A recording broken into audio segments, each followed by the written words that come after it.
আন এটা legacy issues আমাৰ মাধ্যমিক বিদ্যালয়সমূহত পাৰ্ট টাইম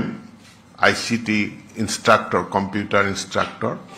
যেটো আমাৰ বাণীকান্ত কাকতি কম্পিউটাৰ লিটাৰেসি প্ৰগ্ৰামৰ অধীনত 1313 গৰাকী ইনষ্ট্ৰাক্টৰ প্ৰশিক্ষক তেওঁলোক নিয়োজিত হৈ আছিল ফিক্স পেড 14000 টকাকে তেওঁলোকে ফিক্স পেতেই থাকিব কিন্তু তেওঁলোকৰ যেটো ৰেমুনাৰেশন হেতু 14000 টকাৰ পৰা 20000 টকালৈকে বৃদ্ধি কৰাৰ বাবে কেবিনেটে অনুমোদন জনাইছে তাৰোপৰি 60 বছৰ বয়সলৈকে তেওঁলোকৰ নিযুক্তিৰ থাকিব হে গ্যাৰান্টিও আজিৰ কেবিনেটে অনুমোদন জনাইছে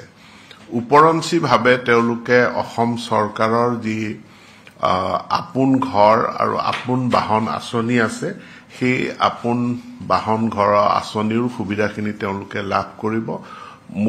মুখ্যমন্ত্ৰীৰ যি লোকসেৱা আৰোগ্য আঁচনি আছে সেই আঁচনিৰ সা সুবিধাখিনিও তেওঁলোকে লাভ কৰিব